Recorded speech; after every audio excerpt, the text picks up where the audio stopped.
राजा सुलेमान दाऊद और बत्शेबा का दूसरा पुत्र था। दाऊद की मृत्यु के पश्चात सुलेमान ने ही राज्य को संभाला। जब राजा दाऊद की मृत्यु का समय निकट था, तब उसने अपने पुत्र सुलेमान को परमेश्वर के सच्चे मार्ग पर चलने की शिक्षा दी, ताकि वह हमेशा परमेश्वर की आज्ञा में उसके बताए हुए मार्गों पर चलता रहे। तब हम देखते हैं राजा सुलेमान ने अपने पिता की बात मानकर परमेश्वर के भय में होकर अपने राज्य को चलाने लगा। यहाँ हम एक बात सीखते हैं प्रियो, कि जैसे राजा दाऊद परमेश्वर का भय मानता था तथा उसकी आज्ञाकारिता में अपने जीवन को व्यतीत करता था, वैसे ही उसने अपने पुत्र को भी सिखाया। वैसे ही प्रियो, आज माता पिता को चाहिए कि इससे पहले कि वह अपने बच्चों को प्रभु यहोवा का भय मानना और उसकी आज्ञा का पालन करना सिखाए, माता पिता को स्वयं पहले ऐसा करके दिखाना है, ताकि वह अपने बच्चों के लिए एक अच्छा नमूना या आदर्श बन सके। राजा सुलेमान परमेश्वर से बहुत प्रेम करता था तथा परमेश्वर भी राजा सुलेमान से बहुत प्रसन्न थे। तब एक दिन परमेश्वर ने राजा सुलेमान को स्वप्न में दर्शन देकर कहा कि जो कुछ तुझे चाहिए कि मैं तुझे दूं, वह मांग। तब जब राजा सुलेमान से परमेश्वर ने वरदान मांगने को कहा, तब राजा सुलेमान ने परमेश्वर से बुद्धि तथा विवेक का वरदान मांगा, ताकि मैं तेरे कार्यों को भले प्रकार से कर सकूं और जिस सिंहासन पर तूने मुझे बैठाया है, वहां से मैं बुद्धि के साथ राज्य कर सकूं। इससे परमेश्वर यहोवा बहुत प्रसन्न हुआ और उससे कहा कि तूने उत्तम वरदान मांगा है। तूने कोई धन संपत्ति नहीं मांगी और ना ही दीर्घायु या ना अपने शत्रुओं का नाश मांगा है। इसलिए मैं तुझे बुद्धि और विवेक से भरा मन देता हूँ। अर्थात परमेश्वर ने संसार का सबसे बुद्धिमान पुरुष होने का वरदान राजा सुलेमान को दिया, और इसके साथ ही जो राजा सुलेमान ने यहोवा से नहीं मांगा, अर्थात धन, संपत्ति, वैभव, वह भी परमेश्वर ने राजा सुलेमान को प्रदान किया। फिर परमेश्वर ने राजा से यह भी कहा कि यदि तुम मेरे मार्गों पर सदा बने रहोगे और मेरी आज्ञाओं और विधियों को मानते रहोगे, तो मैं तेरी आयु को बढ़ाऊंगा। इस प्रकार का आशीषित वरदान परमेश्वर यहोवा ने राजा सुलेमान को दिया। फिर आगे हम देखते हैं प्रियो, कि राजा सुलेमान अपनी बुद्धि के कारण प्रसिद्ध होता चला गया।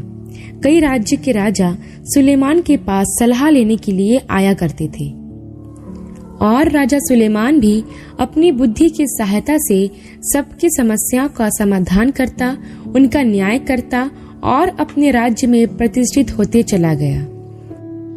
राजा सुलेमान अपने समय का सबसे बुद्धिमान राजा बना। उसने अपने राज्य काल में अपनी बुद्धि के ही आधार पर बाइबल में स्थापित नीति वचन जो बुद्धि के विषय सिखाते हैं, वह भी लिखे तथा सबोपदेशक और श्रेष्ठ गीत की पुस्तक भी राजा सुलेमान के द्वारा लिखी गई। इसके साथ ही राजा सुलेमान ने अपने राज्य काल में परमेश्वर यहोवा का एक भव्य मंदिर भी बनवाया, जिसका वर्णन राजाओं की पहली पुस्तक के 5 अध्याय से शुरू हो जाता है कि किस प्रकार राजा सुलेमान ने एक भव्य मंदिर का निर्माण किया। उसने समस्त राष्ट्र से उस मंदिर के निर्माण के लिए कारीगरों को बुलवाया और उन्होंने मंदिर की मीनारों पर इज़राइल का इतिहास भी रचा। इस प्रकार 7 वर्षों में सुलेमान ने परमेश्वर यहोवा के भव्य मंदिर के निर्माण कार्य को पूरा किया। तब इसके आगे हम देखते हैं प्रियो, कि राजा सुलेमान ने परमेश्वर यहोवा का संदूक जो दाऊदपुर में था, उसे वहां से परमेश्वर के भवन में जो उसने बनवाया था रखवा दिया। तब एक दिन शिबा की रानी सुलेमान से मिलने के लिए आई, क्योंकि उसने भी राजा सुलेमान की कीर्ति के विषय में सुना था। शिबा की रानी अपने साथ बहुमूल्य वस्तुएं जैसे सोना, सुगंधित द्रव्य और मणि सुलेमान के लिए तोहफे के रूप में लेकर आई। जब शिबा की रानी ने राजा सुलेमान की बुद्धि की बातें सुनी और उसके राज्य का वैभव देखा, तो वह चकित रह गई और कहने लगी कि जो चर्चा मैंने तेरे कामों और बुद्धिमानी की बातों की सुनी थी वह सच ही है, परंतु मुझे तो इसका आधा भी न बताया गया। तेरी बुद्धिमानी और तेरे कार्य उस कीर्ति से भी बढ़कर हैं। तब रानी वह सब बहुमूल्य वस्तुएं सुलेमान को दिए, और जितना सोना, मणि, सुगंधित द्रव्य राजा सुलेमान को शीबा की रानी ने दिया, उतना कभी नहीं आया।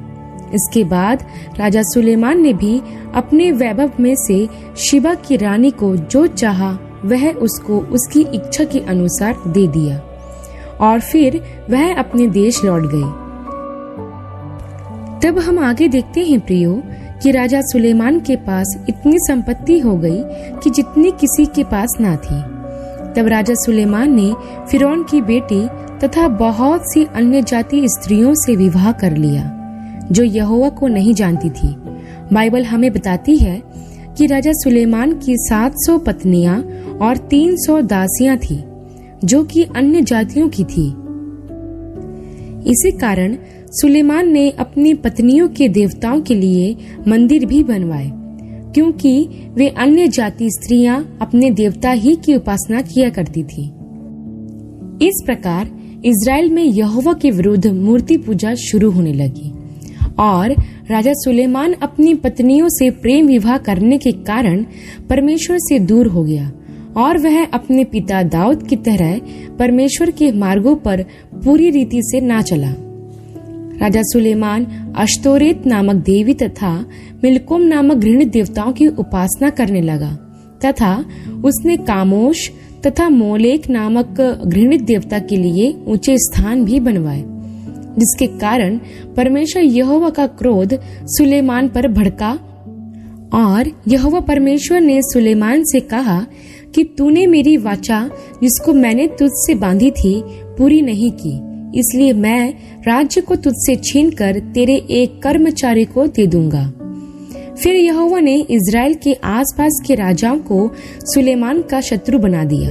इसके साथ ही यरोबाम जो एक अप्रेमी पुरुष था, उसने सुलेमान के राज्य के विरुद्ध विद्रोह आरंभ कर दिया, क्योंकि परमेश्वर के एक नबी के द्वारा उससे ऐसा कहा गया कि मैं सुलेमान के राज्य को छीनकर 10 गोत्र तेरे हाथ में कर दूंगा। जब सुलेमान को यह बात मालूम पड़ी कि यरोबाम ने विद्रोह किया है, तो उसने उसको मारना चाहा, लेकिन यरोबाम मिस्र में शीशक राजा के पास भाग गया और सुलेमान की मृत्यु तक वहीं रहा। सुलेमान ने इज़राइल पर 40 वर्ष तक शासन किया। उसके बाद वह अपने पुरखाओं के संग सो गया, और उसके पिता दाऊद के नगर में उसको मिट्टी दी गई। मेरे प्रियो, सुलेमान एक ऐसा व्यक्ति है जिसके बारे में हर कोई जानना चाहता है। सुलेमान दाऊद का पुत्र होते हुए भी दाऊद के समान नहीं था, क्योंकि दाऊद जीवन भर परमेश्वर के मार्गों पर बना रहा, लेकिन सुलेमान ने शुरुआत तो अच्छी की थी, लेकिन अन्य जाति स्त्रियों से विवाह के कारण वह भटक गया। हम देखते हैं कि सुलेमान परमेश्वर से प्रेम करता था, लेकिन वह ऊंचे स्थानों पर अन्य जातीय देवताओं का बलि भी चढ़ाता था और धूप भी जलाता था। उसने दोहरा जीवन जिया जो उसे विनाश की ओर लेकर गया। अधिकतर मसीही लोग भी ऐसा ही जीवन व्यतीत करते हैं। वह प्रभु से प्रेम तो करते हैं, लेकिन बाहरी रूप से। अपने निजी जीवन में वह अधर्म और पाप में लिप्त होते हैं। बाइबल हमें यह भी बताती है प्रियो कि सुलेमान ने परमेश्वर का मंदिर बनाने में 7 साल लगाए और अपना घर बनाने में 13 साल लगाए। इस बात से ही हम समझ सकते हैं कि उसके लिए सबसे ज्यादा महत्वपूर्ण क्या था। आज बहुत से मसीही लोग प्रभु का काम तो करते हैं, लेकिन उनकी ज्यादा दिलचस्पी